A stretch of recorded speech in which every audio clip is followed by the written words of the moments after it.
En el mismo espacio en el que transcurre nuestra vida cotidiana hay un mundo que desconocemos.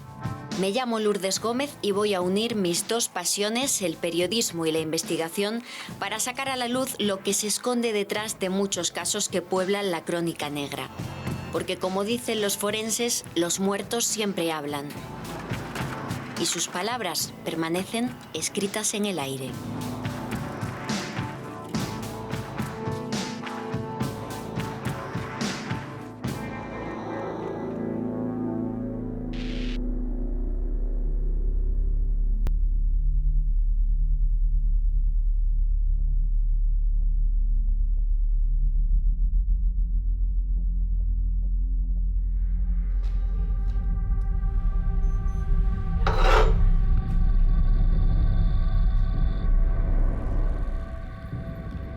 Cuando se habla de algo incomprensible, se hace referencia a aquellos hechos que no pueden ser entendidos o cuya interpretación nos resulta muy difícil.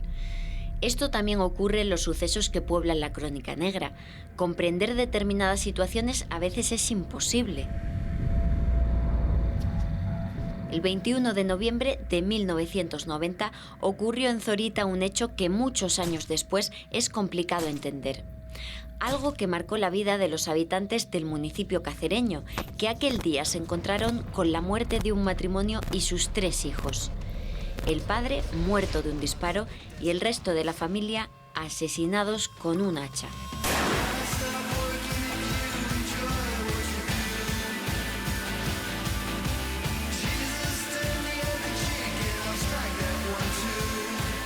El crimen de Zorita ocurrió en la madrugada del día 21 de noviembre de 1990 y tuvo mucha repercusión social, no solo a nivel de Extremadura, sino también a nivel nacional, ya que habían transcurrido apenas 3 meses desde la matanza de Porto Urraco, y eso hizo que tuviera mucho eco tanto en prensa nacional, medios de comunicación, porque revelaba un poco más lo que era la crónica negra extremeña, aunque eran 2 casos con connotaciones y circunstancias muy diferentes. En Porto Urraco, 2 hermanos, los hermanos Izquierdo, llenos de odio y de sed de venganza, mataron a varias personas en esta localidad. Bueno, yo en ese momento no vivía en Extremadura, vivía en Madrid. Por supuesto, a ser un crimen tan brutal, tan múltiple, llegaron evidentemente las informaciones, yo seguí las informaciones y recuerdo que enseguida, por supuesto, se empezó a hablar de la España negra, la España profunda, cuando es un tipo de crimen que no responde a ese tipo de sociedad, de crimen en sociedad cerrada, de odios y rencores acumulados durante años. A ver, por decirlo de alguna manera, no es Porto Urraco, no es el crimen de Porto Urraco, de enfrentamiento entre familias o entre vecinos que deriva en una masacre. Fue una cosa totalmente distinta, fue un crimen familiar.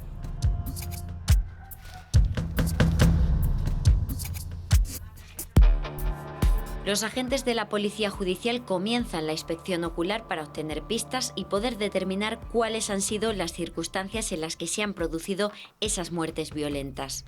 Al acceder al escenario del crimen, los investigadores se encuentran con una sorpresa. Uno de los hijos estaba aún con vida.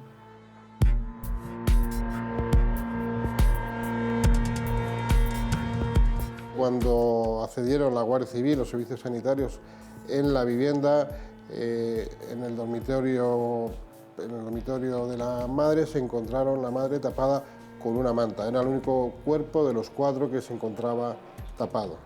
Igualmente, y de forma muy rápida, al resto de víctimas se procedió a ver si podían encontrarse algunos con vida, y cabe destacar que cuando accedieron a la vivienda reconocieron los cuerpos de las víctimas. Uno de los hijos, a pesar de tener la cara muy deformada y la cabeza por los golpes recibidos con el hacha, se encontraba aún con vida. Fue trasladado de forma inmediata hasta el Hospital San Pedro de Alcántara en Cáceres y posteriormente se ordenó su traslado hasta el Hospital Infanta Cristina en Badajoz, ya que le habían diagnosticado traumatismo encefálico con pérdida de masa. Los agentes de la Guardia Civil y los sanitarios preparan con urgencia el traslado de la víctima al hospital. No hay tiempo que perder, pero por desgracia el herido fallece durante el trayecto.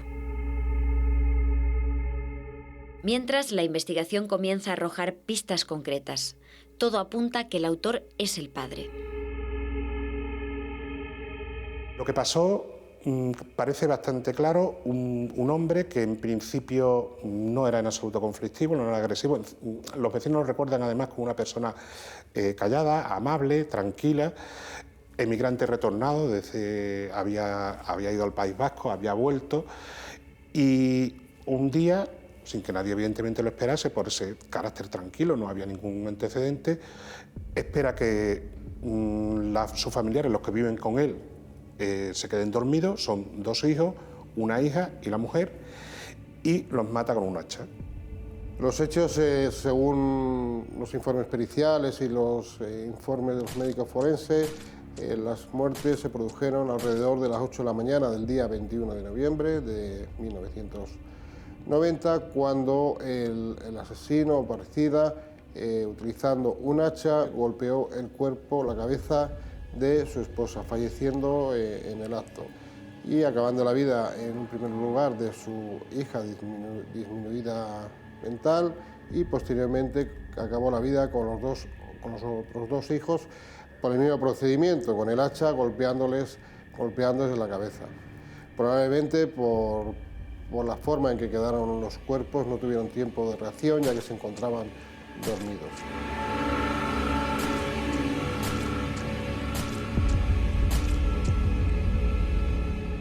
Una vez que había cometido estos crímenes, pues decidió llamar a otro de sus hijos que no residía en la localidad de Zorita. Lo llamó por teléfono y le contó lo que había hecho aquella mañana. La conversación dura 15 minutos y en ella le cuenta a su hijo que tiene intención de quitarse la vida. Una vez que terminó esta conversación, el hijo de forma inmediata llamó a otros familiares que tienen en esta misma localidad, los cuales acudieron de forma rápida hasta su domicilio, dándole voces desde el exterior para que abriera la puerta, y lo que tuvieron como respuesta fue la detonación de un disparo de una escopeta de caza, la cual se introdujo en la boca y apretó el gatillo, de esta forma acabando con su vida. Los familiares van a la casa a ver qué ha pasado de verdad, escuchan el disparo y se encuentran con la masacre, una brutalidad, ¿no? Crimen con un hacha, pues muy, muy brutal, ¿no? Un padre que mata a su familia. Algo difícil de entender. Y más cuando todos los que le conocen coinciden en señalar que era una excelente persona y un gran padre. Digamos que el parricidio es un tipo de violencia intrafamiliar extrema que afortunadamente se da en pocas ocasiones, pero cuando se da crea mucho impacto social, sobre todo porque es difícil de entender y difícil de encontrarle una explicación.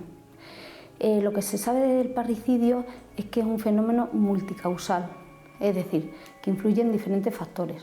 Por una parte está el factor principal, la causa principal, que es el factor mental, esa es la base, y luego también influyen otros factores, como son factores sociofamiliares, ambientales, incluso culturales, que lo que van a hacer es activar o intensificar ese factor mental. Entonces, cuando se dan en la confluencia de estos factores es cuando hay más posibilidades de que haya un suceso de este tipo. Y mucho más si hay un arma en casa. Todavía es más fácil que se pueda dar.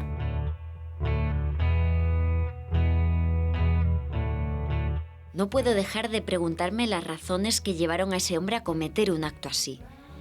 Y si la escena del crimen puede dar pistas sobre las causas.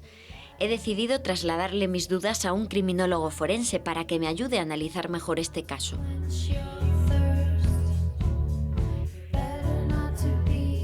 Pedro José, eres criminólogo forense y vengo a verte para que hablemos del parricidio de Zorita. Como perito judicial en criminología, si hubieras llegado a una escena como esta, ¿qué es lo primero que habrías hecho? ¿Cómo habrías investigado? Bien, pues en estos casos, cuando sucede un asesinato de este tipo, lo primero que se hace es avisar a las autoridades competentes, ¿no? O bien a la Policía Nacional o bien a la Guardia Civil, porque ellos son los que se encargan de acordonar la zona para no contaminar la escena. Entonces, yo soy criminólogo, no puedo acceder a esa escena a enumerar todas las pruebas evidentes que hay sobre ella. Una vez que se hace el levantamiento del cadáver, pues actuaría ya el criminólogo para asistencia a los familiares de las víctimas, ¿no? En caso de ayuda psicológica o determinar el motivo por el cual se ha sucedido. Existe también un detalle que llama la atención en este caso, y es que una de las víctimas, la mujer, apareció cubierta con una manta. ¿Esto de qué es síntoma? ¿De piedad o qué motivación pudo tener? Todo asesino y todo, digamos, todo el que comete un crimen hacia una persona que ha amado, porque mató a su propia mujer, la madre de sus 5 hijos. Son muchos años de relación, él tenía 59 años, ella 58. Ella meses antes había caído enferma por una trombosis, que le había quedado parte de la mitad del cuerpo inmovilizado y estaba postrada en una cama y necesitaba su ayuda, y él se encargaba de todo. Y claro, el lazo afectivo es lo que hace que hay que cubrir, como diciendo: madre, ya terminó todo, te tapo, ya, descansa ya en paz. Es el lazo más afectivo, porque la mujer y a los hijos no. Porque la hija, María Rosa, deficiente mental, la pudo haber cubierto a los hijos. Pero ¿por qué a la mujer? Porque es la que primero conoció, es con la que más tiempo estuvo, ¿no? Primero conoció a la mujer, luego ya llegaron los hijos. Entonces, todo asesino que comete un crimen y lo tapa mediante una sábana o una manta o un abrigo es por lazo afectivo. Es ten piedad, pero mira, lo he hecho con nobleza. Y es cierto también, Pedro José, que hay asesinos que cuando conocen a la víctima sienten remordimientos al mirarla y de alguna manera le tapan la cara o los ojos para no ver esa mirada. Cuando le tapan la cara mediante un plástico, una bolsa o alguna prenda, no suele ser por motivos afectivos, suele ser con personas que realmente no conocen. Conocemos el caso, no sucedió en Extremadura, el caso del depredador de Castellón, el asesino de Castellón, el asesino del Círculo, Joaquín Ferrandis, que a todas las víctimas no las conocía, solamente las conocía de horas antes en discotecas, y a todas les cubría la cabeza con una bolsa. Es un modus operandi, es una firma. Y a través de la firma se sigue muchos rastros de los asesinos. Pedro José, en este caso el asesino, después de cometer el crimen, se suicida. ¿Es normal que cuando el crimen se comete con personas a las que conoce, a las que ha querido, termine con un suicidio? Sí, en la mayoría de los casos, sí. Pues muchísimas gracias, Pedro José, por tu ayuda. Gracias a ustedes, y aquí estamos para lo que queráis. Todo me lleva a preguntarme por el autor de los hechos. ¿Cómo era? ¿Cómo se comportaba normalmente? ¿Qué ocurre para que pase por su cabeza algo así? Supongo que existe un hecho puntual que lo cambia todo.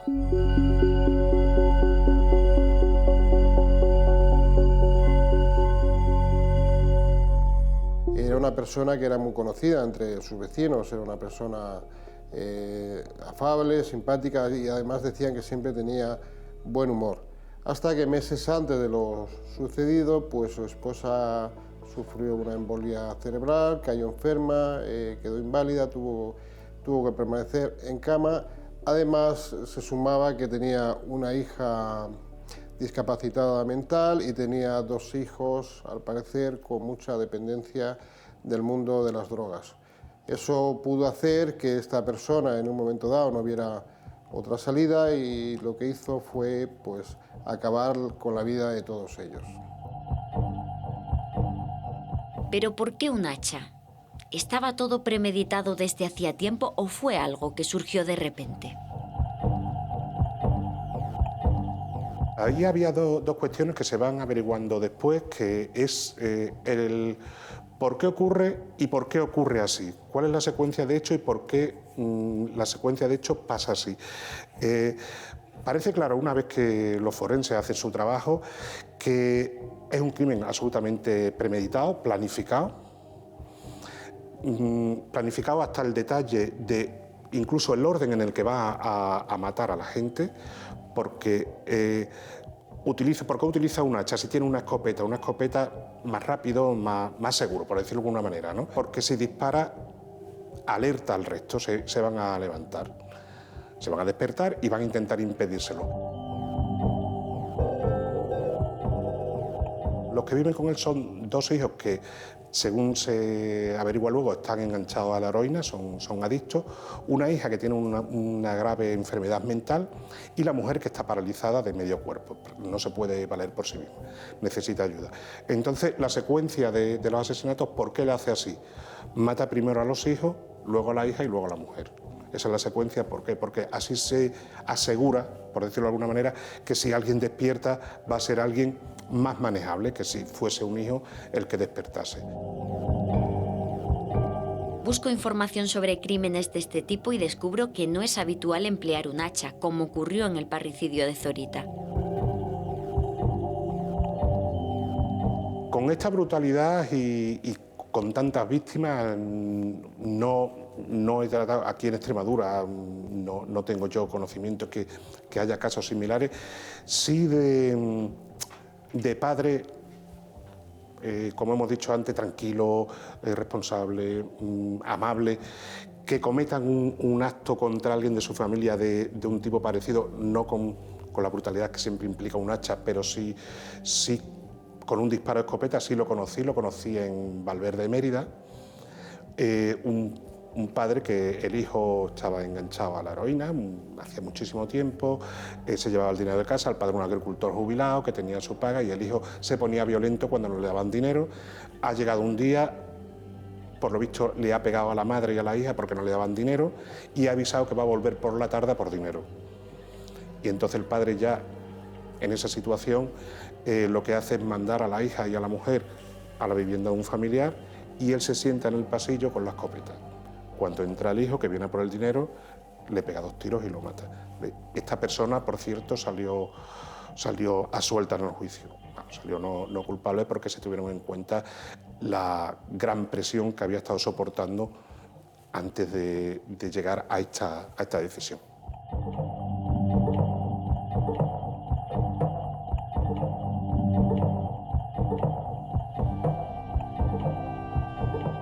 En mi búsqueda encuentro algo interesante. El hacha se utiliza en otros países para cometer crímenes, principalmente en Sudamérica y en sucesos relacionados con el entorno rural. Siento curiosidad por este dato y por eso he pedido al investigador mexicano Johanan Díaz Vargas mantener un encuentro con él para charlar un rato sobre ello.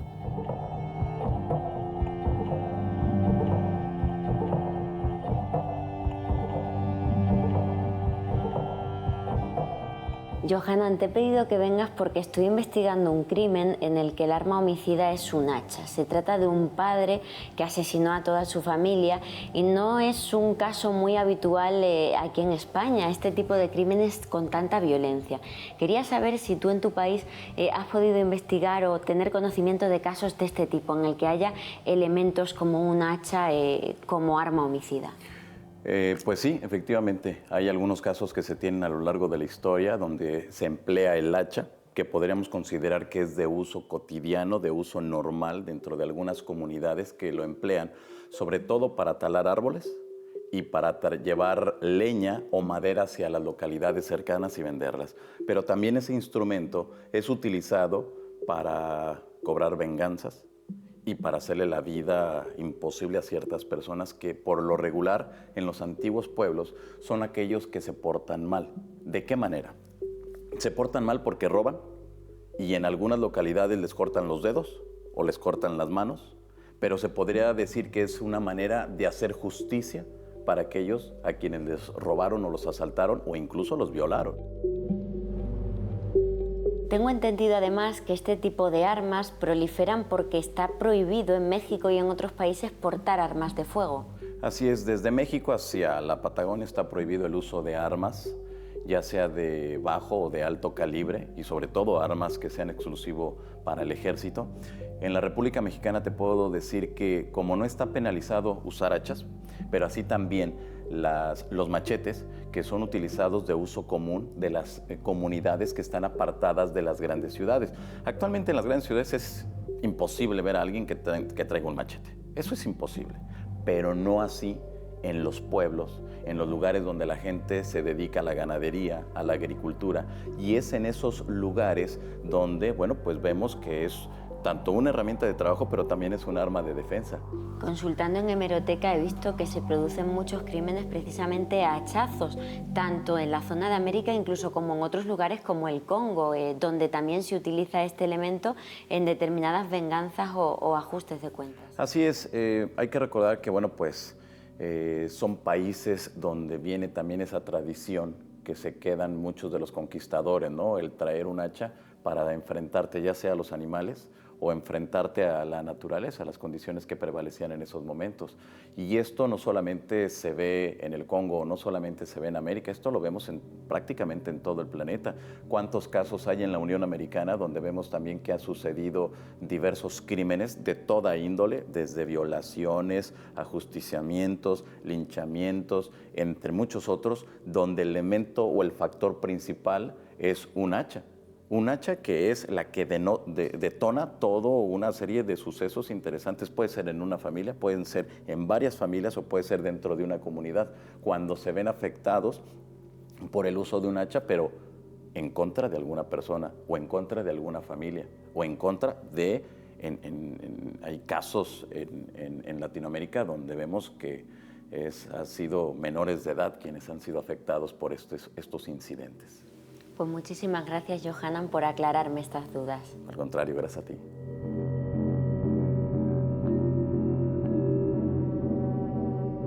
Pero este caso está alejado de todo eso. Hay un motivo y una explicación, aunque sea difícil de entender. Digamos que a pesar de saber los factores que influyen, es complicado y difícil encontrarle una explicación.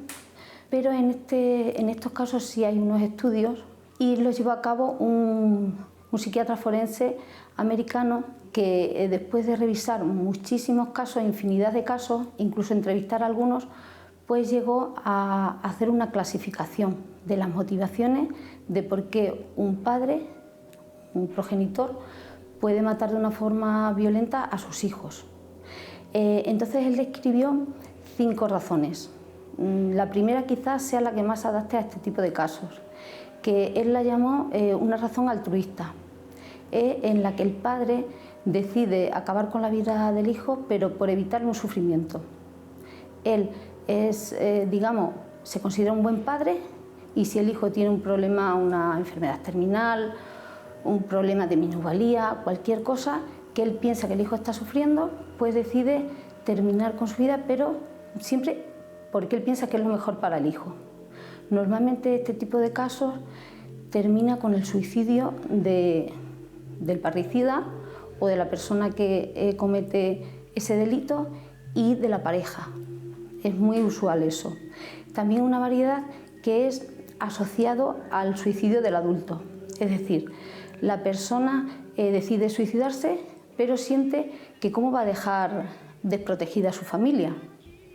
Y entonces, antes de suicidarse, decide matar a los que conviven con él.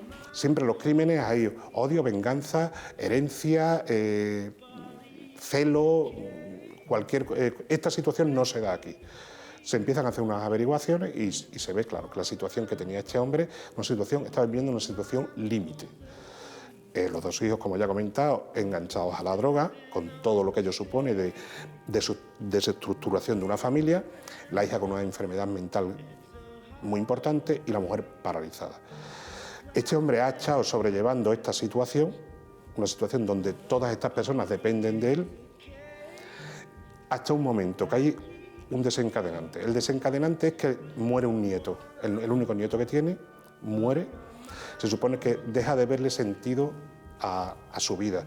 Se ve con un panorama de gente que depende de él, que él ya no da más de sí, le está trabajando, tiene que atender a toda la familia, tiene problemas en casa y su única referencia o su único motivo de vida, que era el nieto, al que al parecer está muy unido, muere. Él se plantearía, bueno, yo me quito de en medio y ¿qué pasa con mi gente? Es que mi gente no se pueden valer por sí misma, que dependen de mí, es que los dejo abandonados. Y es cuando él se plantea que tiene que acabar con todos antes de quitarse del medio. O sea, digo, parece por responsabilidad, por propia responsabilidad.